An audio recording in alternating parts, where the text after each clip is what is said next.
Hi everyone, it's Stephanie again, and you are tuned into the review of Married at First Sight, Season 6, Episode 11. So, yesterday's episode was pretty jam-packed, so I'm going to just jump right in. First couple that we have is Molly and John. So I think they're doing pretty well this episode. Molly kind of talks about how she is so all in to the marriage, which is kind of throwing me off just a little bit, and I think it probably throws off a few people because she has been very guarded up until now and kind of like turned off by him, and basically blurts out several episodes ago that she is turned off by him, but she's still trying. So her words and her actions are actually not matching up very much. But in this episode, she talks about how she does want love to grow, which she has been consistent with in saying that, but it just seems like she's a little more committed this episode. She wants to spend more time with him and make him feel that she's all the way in. She did something special for his birthday, and she mentioned somewhere throughout the episode that she wanted to become more intimate or get to a point where she starts to show that she wants to build that intimacy, which is like a huge thing for her because, as we all know, that's kind of where she struggles. If I had to judge them based on this episode, I would say that they're doing fairly well. Does that mean that everything has changed? No. But it seems that they're getting along really well. We didn't see any type of opposition from John, even though he's justifiably frustrated. We didn't see any opposition in that same issue about, the lack of intimacy. She, tried to be more affectionate. She gave him a kiss, which I know at this point we're kind of like, so what, because they've kissed before. But the last few episodes, I haven't really seen them be, intimate beyond a hug. So I literally was like yelling at the TV, at least kiss him or something. And she literally kissed him at the end of their little date for his birthday. So I thought that was sweet because, although that might not be a big deal for us, for her it is, because clearly she hasn't been doing it. And she also took the time to get him a gift card to one of his favorite stores. And so he talked about how sweet that was and how, part of marriage is wanting to be with someone who recognizes the little things and makes them big things. So that's sweet that she paid attention to when he said that was his favorite store. And then she bought him a gift card to that for his birthday. That might seem very simple, but think about it, guys. They're only at 5 weeks. So if you knew somebody for 5 weeks, even though they've had an intense type of history in those 5 weeks, it is a big deal because a lot of times we kind of have conversation and we don't always pay attention. So the fact that she has gone through all of these things with a person, which is very intense in this time, and kind of remembered that and wanted to make him have a special experience was a good thing. So I think that Molly and John are on a pretty good track. I really hope that it builds because they make sense in so many other ways, but that missing component is the intimacy, and that's a huge component of marriage or any relationship, any romantic relationship anyway. So I'm hoping that builds, and I think that if it does, even slowly, even if there's, some sort of intimacy that is reflective of, moving forward, I think they're in a good space because they get along very well. If we remove just the importance of intimacy for 1 second, outside of that, you've got to get along really well with your significant other. So even though intimacy is very important, that it's really not the only thing. It feels like it's the only thing when it's the only thing missing. But if that's the only thing you have, then that does not make a relationship. And we all know that, we've all had those experiences where you might be attracted to someone or you get along with them very well, in the intimacy box, but you don't really check any other boxes with them, and that does not a relationship make. So I'm hoping that they can start finding their ways together and meeting in the middle, and watching things grow and so on and so forth. I think they were really good this episode. So moving on, Jephte and Shawniece. So last week we left them where Jephte had walked out, and he basically decided to, I thought he had really walked out and he was like, okay, I'm gone. That's what it appeared to be at the end of the episode, but that wasn't the case. He went downstairs and he called a friend. So last week I had mentioned, or was it last week? maybe not. I did a video on prep for marriage, and I talked about one of the things is to have like a healthy circle of people around you. So this was a perfect example of how significant that is, whether you have really good people around you or really negative people around you who support your relationship. So I mentioned having strong people around you to support your relationship, and Jephte reverted to just that. So he went downstairs, he called a friend who supported him in making the right decisions based on his relationship. So you really want, if you include other people in aspects of your relationship, not the entire thing, but aspects of like supporting you or giving you really good solid feedback, you really want people who are all about the unit of you, not just you. Yeah, they might be your friends, so they're always team you, but they really have to be team us, and us is your relationship. So they have to be able to tell you when you're not really doing something that would benefit your relationship without taking sides or just being that yes person. And whoever he called, I think it was his friend Antonio, basically told him, listen, you're not doing the right thing by just leaving. And it's showing that, you know, you're not really into it. You're not really making the efforts. And I just love that moment because it just showed that this guy was such a solid friend to help him see where he was wrong. And he was very receptive to that. You know, a lot of times we have seen Jephte throughout this series be kind of stubborn, but he was actually very receptive to his friend kind of saying, listen, you need to do it a different way. This is what it appears like to her. And really like speaking life into their relationship and wanting more for them. And he kind of took it and he said, you know what, thanks so much. And he was able to see where he probably overreacted. You know, he shouldn't have left and what that whole moment was about for him. So he goes back upstairs. I don't know if we see anything beyond that, but then we see the next morning, Shawniece says that, you know, she woke up to 2 roses. So a few weeks ago, when he really kind of got out of his shell and said, you know, I'm sorry for kind of making you feel all these ways, kind of that episode where they turned a corner, he had gotten her some roses and he had said jokingly, but I think seriously, you know, every time I upset you, I'm going to give you roses because he doesn't communicate well. So I clearly think he needs to learn to communicate better, but he did the same thing this episode where he felt that there's really nothing that he could say or not a note that he could write that would make him feel or express to Shawniece how he felt. So he bought her roses. And so she knew that the roses were like a peace offering. And then later on, they kind of talked about it and joked about it and moved beyond it. The roses are sweet. My problem with that is over time, they will get old. Over time, she'll walk in and see roses and it'll be like, okay. Or she'll throw them in the trash because what expresses a beautiful thing like a rose, you know, most people, whether that's your favorite flower or not, can appreciate a rose.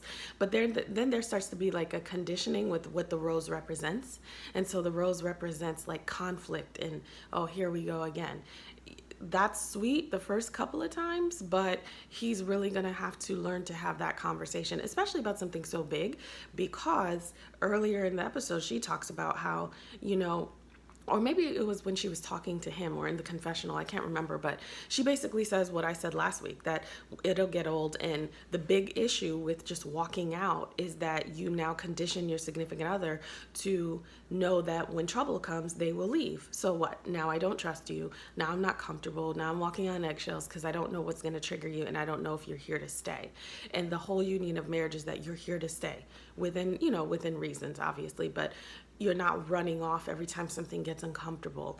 And she mentioned that. So my hope for him is that he learns to communicate more effectively. He learns to talk about the things that make him a little bit uncomfortable, just so that they can start to vibe in a different way. And now the roses are like an every now and then, and they still serve the purpose of, hey, I just want to do something special for you, not this peace offering that will get very old very quick. But I think that they did really well. You know, all the couples at the end of the episode kind of get together for an activity. You know, Shawniece is the, you know, ball of fun. She kind of just goes by the seat of her pants, and he follows her, which is really good because, you know, he's a little more limited. He's afraid of heights. They do the trapeze thing, and he kind of wanted to do it with her and got himself uncomfortable for her, and it worked out really well, and they were supportive of each other. So it was very cute to see them kind of do that. So I think that they are on a good road.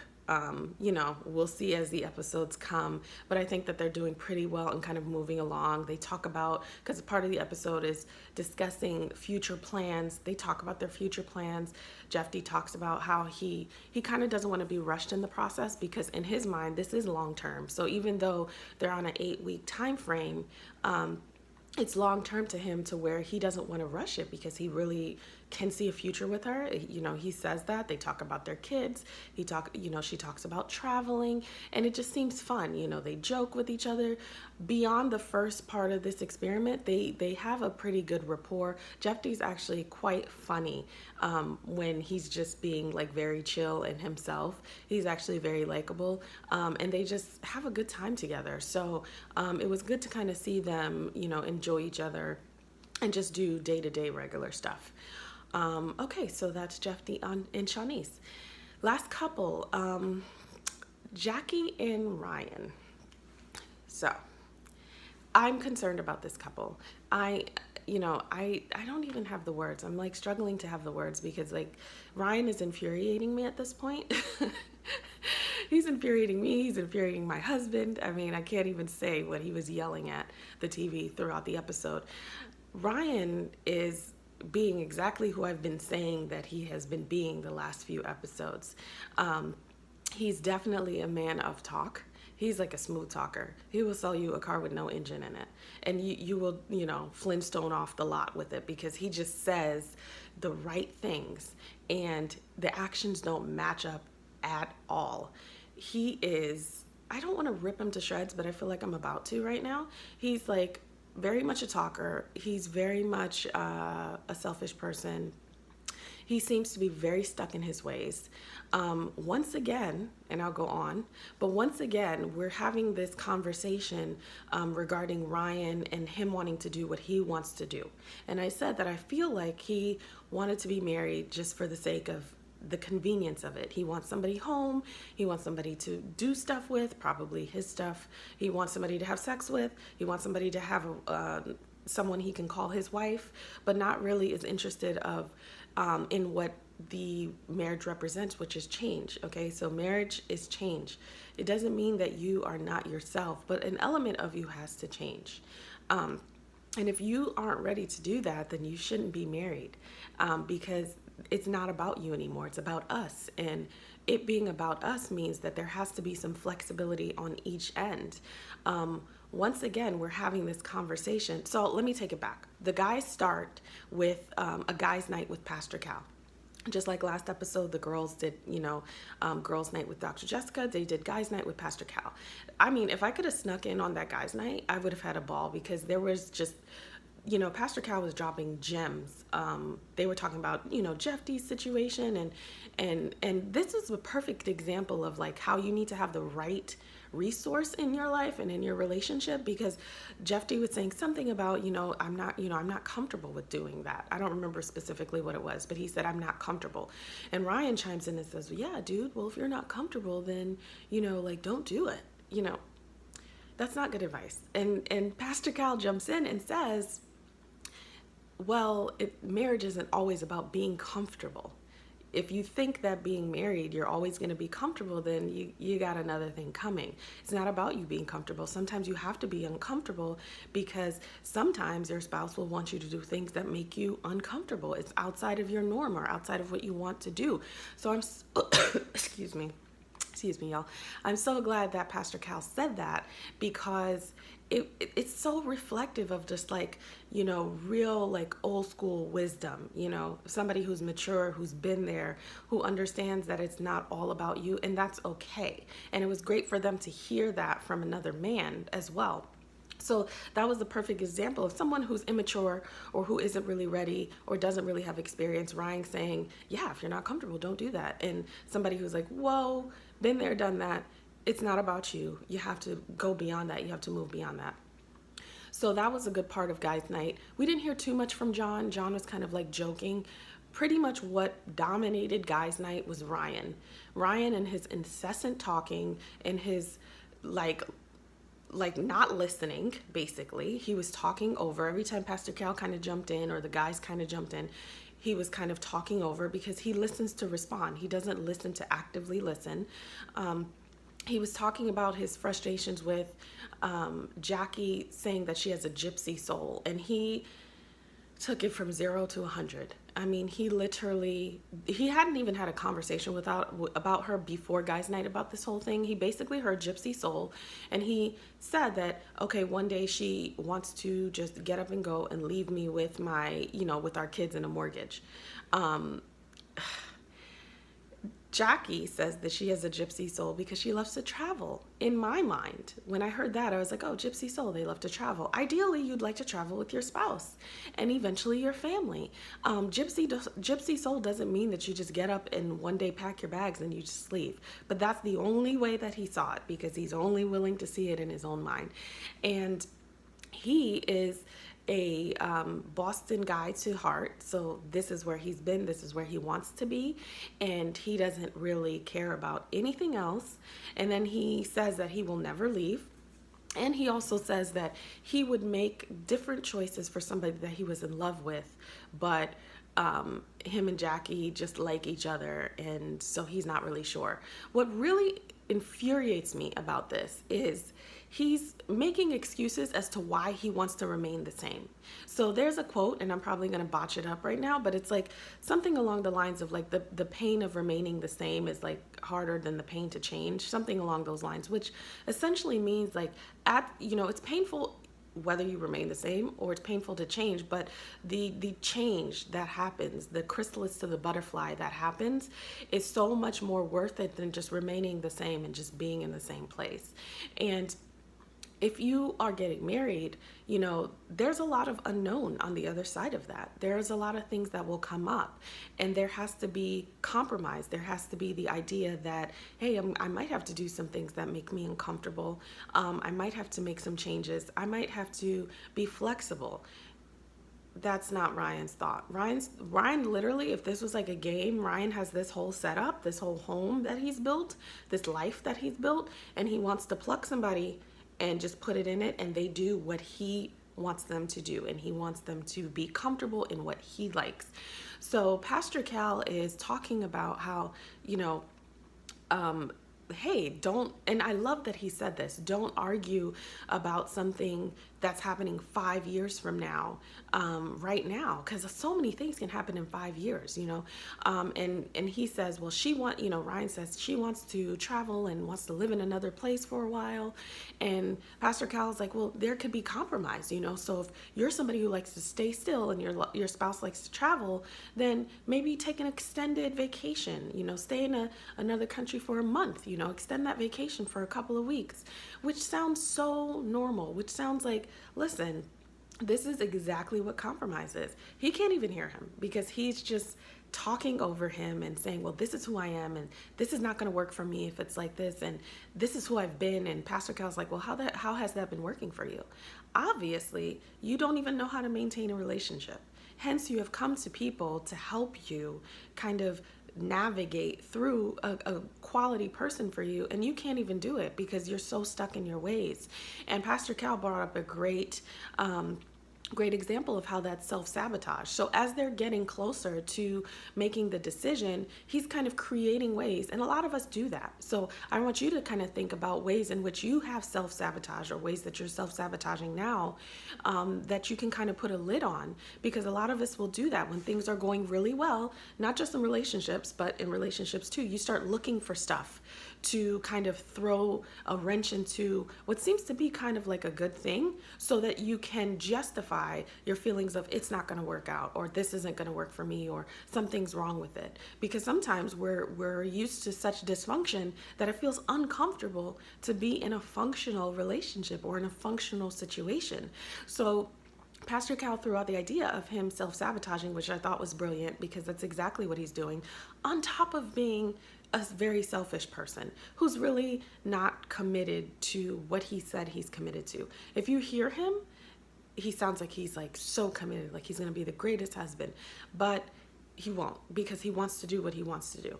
So you can tell that the conversation at guys' night is not comfortable for Ryan because nobody like rubs his back and tells him what he wants to hear. And you can see how annoyed he is. And he says, yeah, you know, maybe, but he's not really into it.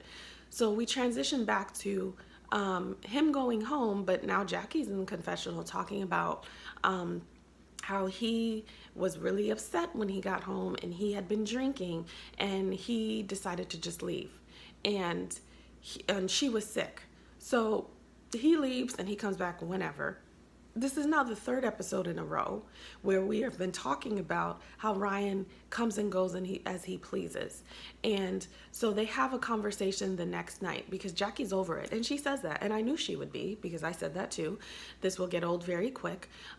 They start talking about how the way that things happened last night was not the way that, well, Jackie says this was not the way that she wants her marriage to be, that she was sick, that, and you know, she takes so much more on than she should because she's like, you know, I'm an adult. I can take care of myself. I don't need you to babysit me. She shouldn't even have to say that because if your spouse is sick, unless you're working or unless you have already had something that's pre-planned, the idea of just being home and making sure that they're okay, you don't get a gold star for that. Like, that's your job. You should be doing that.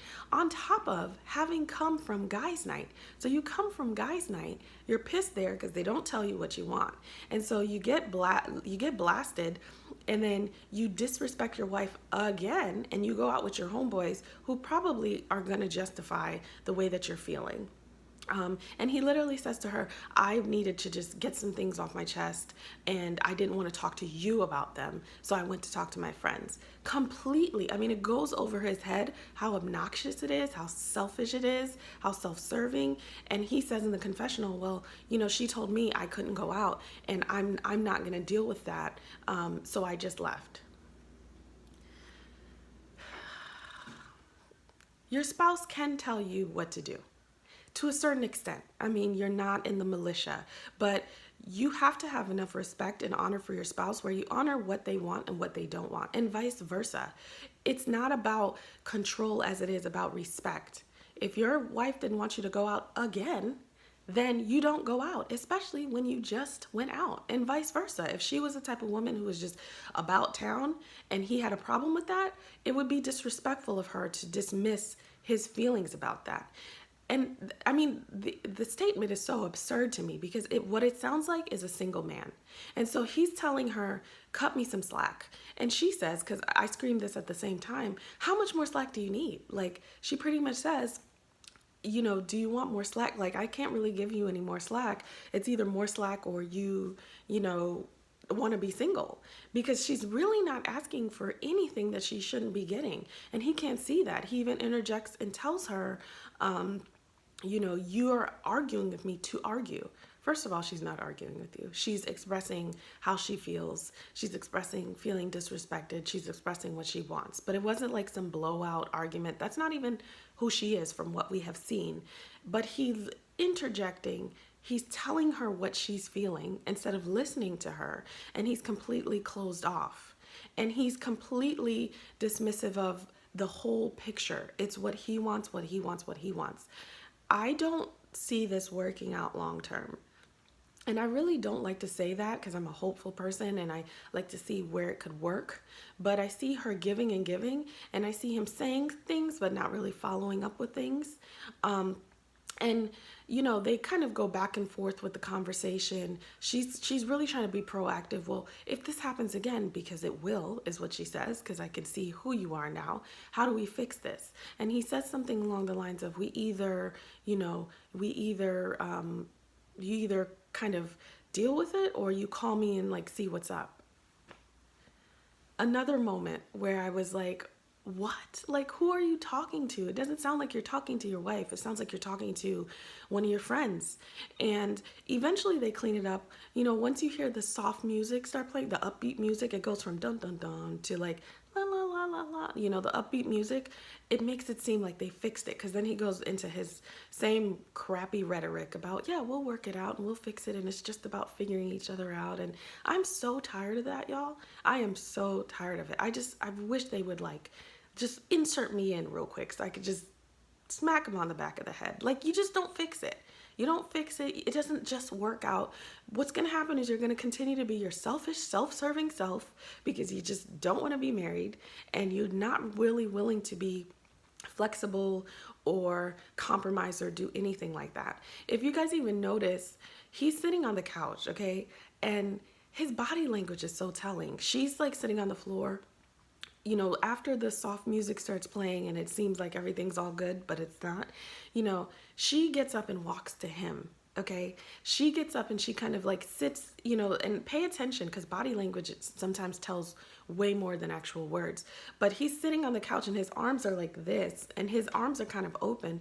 And she gets in and she sits on the side of him and, you know, she's coming to him. Okay. So here he is, you know, King Narcissist is just sitting there and she's coming to him. He's not even trying when he was 1000% in the wrong. And then she leans over and she hugs his neck. So she puts both of her arms around his neck and like gives him a kiss. His arms haven't moved, y'all. His arms are still there. He's not even embracing her. Body language is so telling. She's literally giving her all and he's sitting there still on the foundation, meaning he's not going to move. This is where he's comfortable. This is what he's comfortable giving or lack thereof. And this is what's happening. So it was frustrating for me, you guys. I don't really see it going long term, and I think that it'll be his fault. And I'm always team whoever's doing the right thing. So it's not like a, you know, because it's Women's Month that I'm all about Jackie, but like anybody who has eyes can see that he's just really not giving his all beyond the experiment. Because a couple of these couples actually last and, you know, they have children and they have long relationships. Beyond the experiment, he's not giving this all to this woman.